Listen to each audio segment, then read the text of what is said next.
now, here's your host, Paula Pena. My name is perfect for this. It is perfect. It really is. This is why people have fun saying my name. Paula Pena.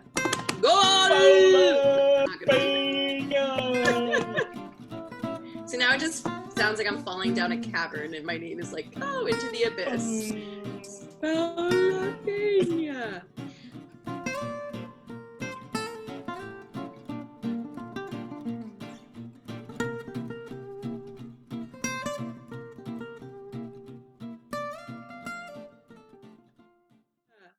All right, here we are for Ask Father Sam Kid version.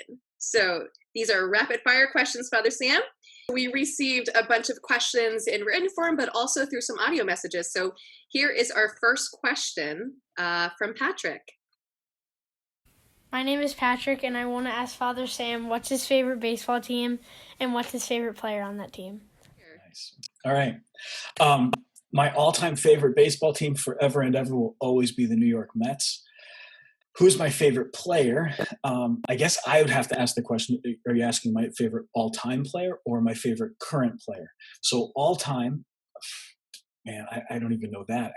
Probably Mike Piazza. I've always had a soft spot in my heart for the catchers of the New York Mets. So, I mean, I go back to remembering Gary Carter when he played for the Mets, and then from Gary Carter to Mackie Sasser. Mackie Sasser was this poor guy. He forgot how to throw the ball back to the pitcher, and he would do this hesitation move every time he tried to throw. But I had a soft spot for him. And then Todd Hundley. Todd Hundley was awesome. He was the best home run hitting catcher the Mets had until they got Mike Piazza. Then Mike Piazza comes along. But really, since Mike Piazza, I can't say that I've had a huge following for any of the catchers that the Mets have had. But probably Mike Piazza would be my all-time favorite. But if you're asking me who's my current favorite player on the Mets, I love Pete Alonso. I think he's amazing. And obviously Jacob deGrom. I mean, how do you not like a guy who's won 2 consecutive Cy Young Awards? But that's my thing. Although I'm starting to realize just how old I am. David Wright, who is the captain, he's retired now from baseball. David Wright and I are the same age. So he's retired from baseball with a phenomenally successful career. And I'm still going to work every day. But the Mets are my absolute favorite team. I heard today that A-Rod and J-Lo are looking to buy the Mets. I heard about that. How do you feel? I'm a little neutral at the moment. I don't really have any particularly strong feelings one way or the other. Yeah, my dream ownership group for the Mets would be if Jerry Seinfeld, Chris Rock, Kevin James, Jimmy Kimmel, and there's a couple other comedians who are big Mets fans. If they all got together and formed an ownership group, I think at the very least we'd have the funniest team. Yeah. Oh, that's such a dream team. Okay, all right. So now we know how you feel. All right. All right, next question is by Andrew. Yeah. So let's listen to what Andrew has to say. My name is Andrew, and I want to ask Father Sam, have you ever got stitches? I have had stitches right here, in fact. I don't know if you can see that little line on my forehead, but I had stitches when I was, I think, 3 years old. I might have to check with my mom and confirm that. But I was, at like 3 years old, grabbed a big blanket, and I was trying to carry it, and I tripped over it, and I slammed my head directly into the corner of a wall. And so I had a big old cut on my tiny little 3-year-old forehead, and I had to go and get stitches. So I had stitches. I don't remember, but that's probably the only time I've had stitches. Well, and then when my wisdom teeth came out, but that doesn't count because that's inside. Yeah. But yeah, I've had stitches. Okay. Next question is by Maeve. I love this question. All right, let's listen to what Maeve has to say. Do you have anyone Irish in your family? All right, Maeve, thank you. Yes, I do have some Irish in my family on my mother's side of the family. My last name, Kachuba, is Ukrainian.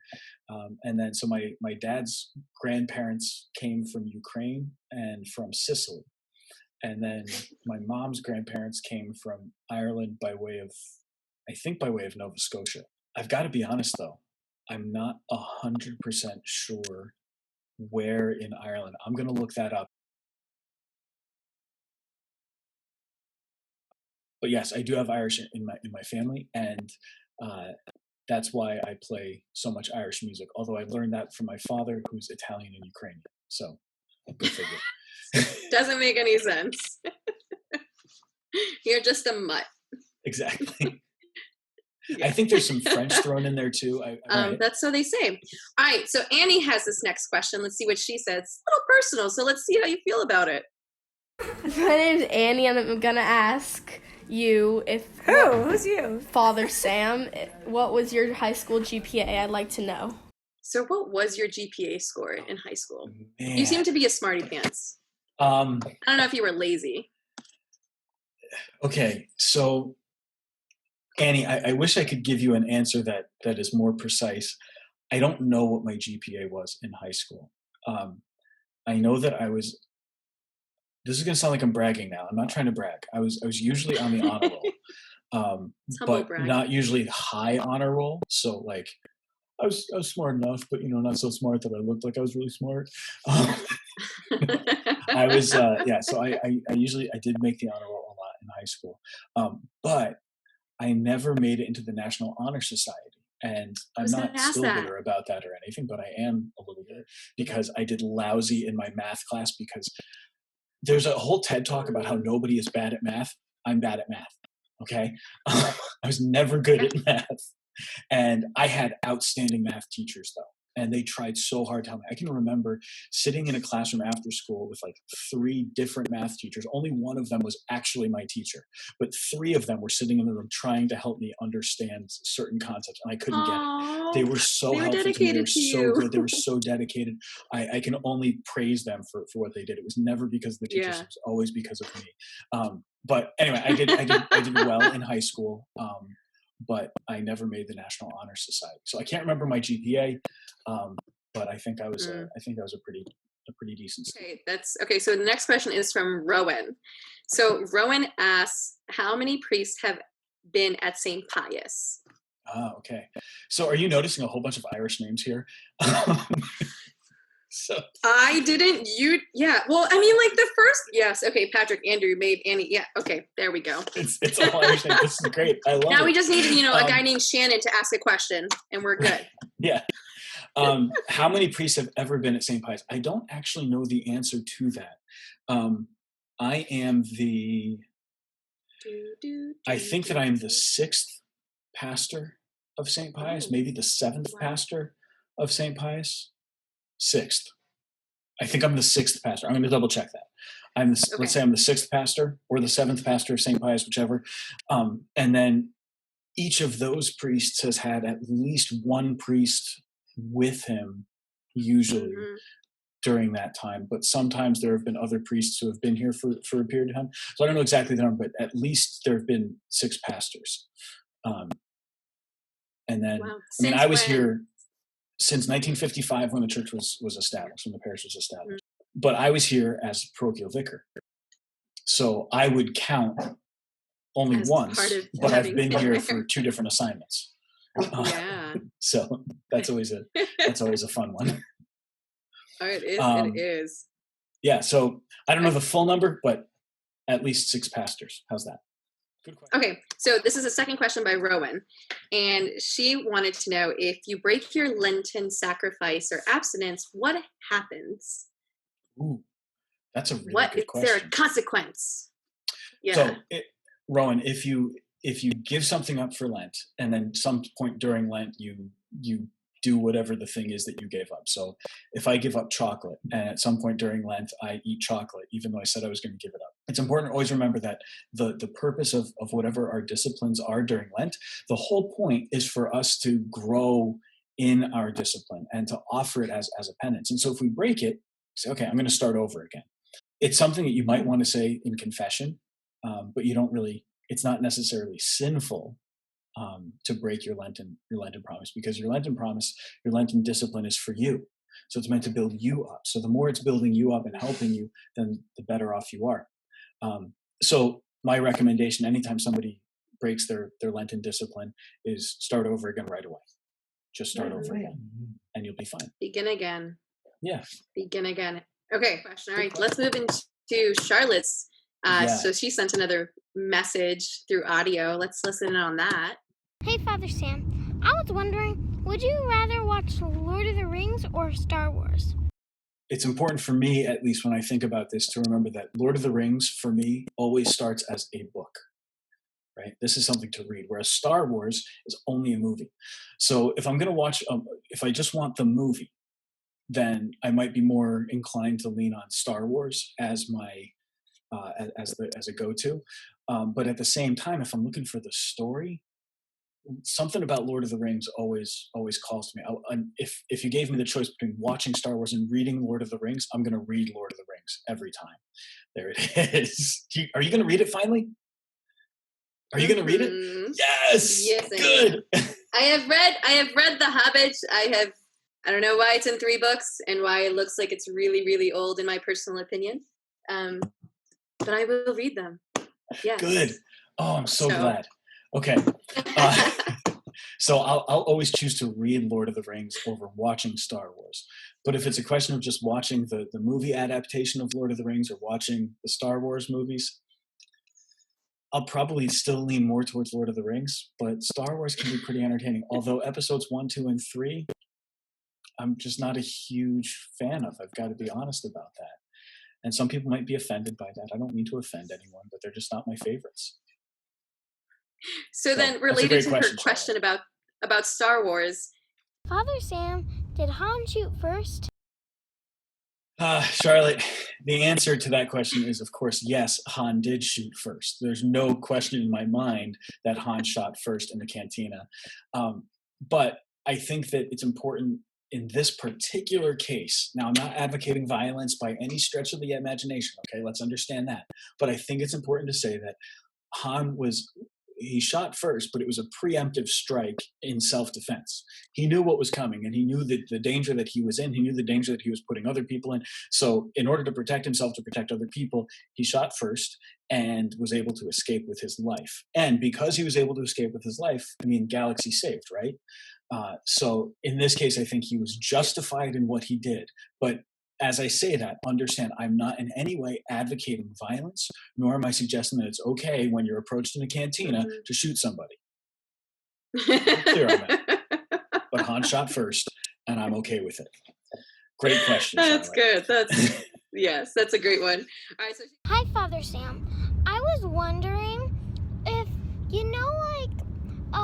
when Jesus came, like 2,000 years ago or whatever, did he come, 15,000 years ago, before that? The answer is no. He only came, he was only incarnate at Bethlehem. Although it's really fascinating. If you go back and you read about the story of Abraham is visited by 3 visitors. And tradition has always said that those 3 visitors, it was the Father, the Son, and the Holy Spirit who came in human form, but not actual incarnate beings. But they came to visit Abraham. Yeah. Yeah. And he had to but no, Jesus only came the one time in Bethlehem, and we're waiting for his second coming. Hi, this is Ella Casano. What is your middle name? My middle name is Stephen. Stephen spelled with a PH, not with a V. In the Kachuba family, I don't know when exactly this all started, but it seems like all the men were named Joseph, John, Michael, or Stephen. And so my dad is Michael, my grandfather is John, his brother was Joseph, and his other brother was Stephen. That's how it works. That's cool. That is pretty cool. All right. All right, so the next 2 questions are from the Tortorellos. So why can't priests be married, and do you think that will ever change? And why can't women be priests, and will that ever change? Let's start with this. It's important, I think, that you ask these 2 questions together, because one is a question of discipline, and the other is a question of authority. Right? So the question of discipline has to do with the discipline of priestly celibacy, priests not being married. This is something that theoretically it could change. The other one, the question about only men being priests, is one that can't change because the church doesn't have the authority to change it, because it's something that we're following Jesus's lead and the example that Jesus gave to us. So when we look at can priests be married, will it ever change? The reason that priests in the Roman Catholic Church are not married is first of all just as an imitation of Christ. It's a way for us to more fully strive to conform our lives to the example of Jesus, who was not married. It's also a way for us to make a very tangible sacrifice. And as we make that very tangible sacrifice, to be a living sign. The purpose is that we're going to give witness to a profound reality and an important reality. So as we give witness to that truth, to that reality, we strive in everything, so even by our celibacy, to show that there's something greater than what this world has to offer. There are some practical considerations there also, some practical reasons why celibacy is helpful, and that gives me freedom, availability to be there to serve people. But the practical reasons are never the primary reasons. But can the church change that idea? Sure. In theory, that this is something that the church could change. In fact, in the whole history of the church, there have been married men who became priests. But what there has never been a tradition of, and this is always an interesting one, we have, even right now in the Catholic Church, married priests. So from the very beginning, there's always been a history of married men who became priests, but there's never been a history of priests becoming married men. So looking back from the time of the apostles all the way to today, sometimes in certain situations, married men can become priests. So in the early days of the church, as people were being converted and becoming Catholic, some of those married men would become priests. The apostles themselves, most of them were married. But we don't have any history of priests then going off and getting married while remaining as priests. So it's possible that the discipline of priestly celibacy could be changed. I don't think it's very likely, and I don't think there's any reason to change it. I don't think there's a need to change it, but it's certainly something that could happen. On the other hand, the other question that you ask is, why can't women be priests? And that is a question that has more to do with what Jesus did, and therefore the church only following what Jesus does. So Jesus ordains the 12 apostles. So at the Last Supper, Jesus has the 12 with him. And they're the ones that he gives that command to take this, eat it. This is my body. This is my blood. Do this in memory of me. It's only to those 12 that he gives that role and that responsibility. He doesn't give it to any of the other people who followed him, which included, of course, women. Now, that doesn't mean that women don't have an important role to play or anything like that. But the church can only do what Jesus did. And so the church has always understood that the priesthood is something that's reserved to men.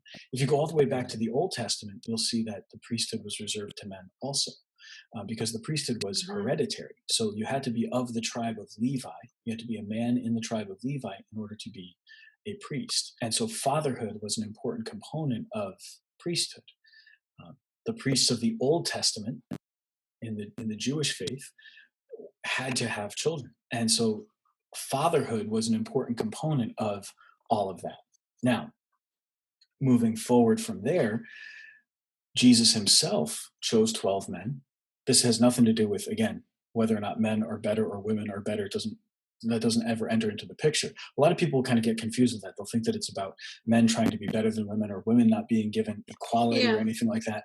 But that's not really the point. And that's certainly not why Jesus did it. Now, why did Jesus choose 12 men instead of 12 women? I don't know. I honestly I have no some idea. thoughts on that personally.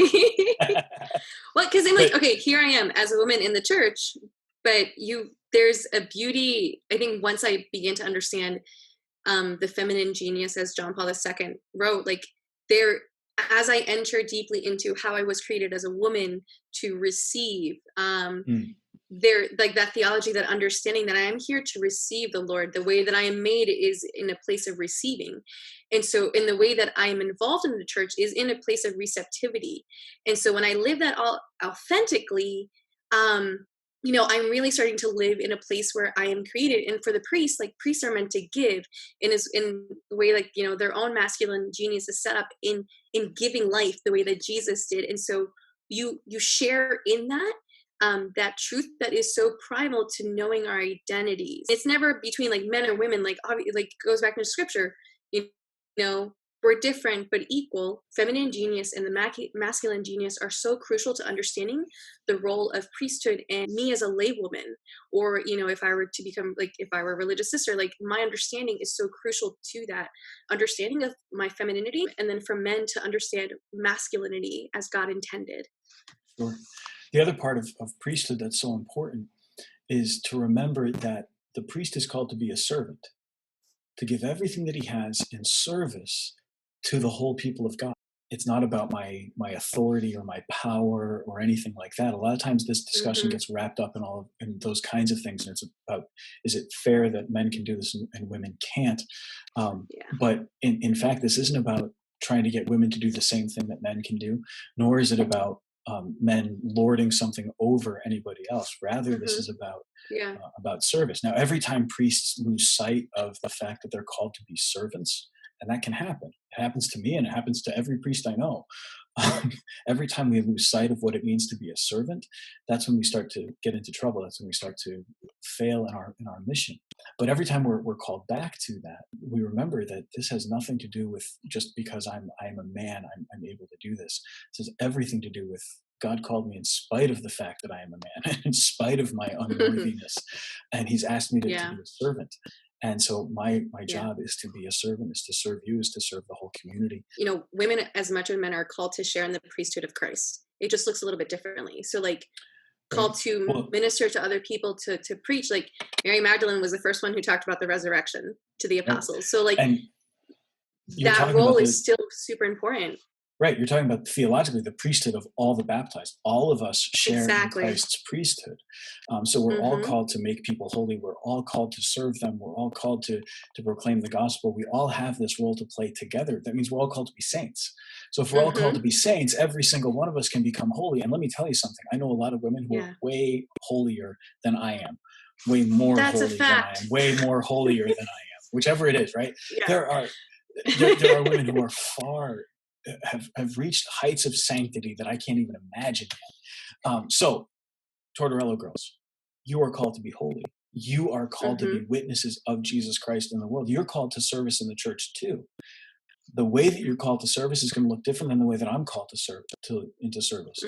But just because it looks different doesn't make mine better than yours, nor does it make me better than you. It means rather that God has something unique that He wants you to do for the church and for the world. It means that God has called you by name in a way that He has not called me.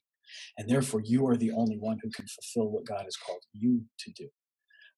And you're going to be great at it. Great question. So that's all we have right now for the kid version of Ask Father Sam. Really good questions, guys. Again, if you want to go ahead and submit your questions, you can do so at askfathersam@gmail.com. And you can submit them in writing or in audio form. And we would love to receive that and hear your voices, hear the voice of the church. So again, thank you. And we'll just tune in for the next time we're doing this again. So, all right, bye. Thank you, Father Sam, again.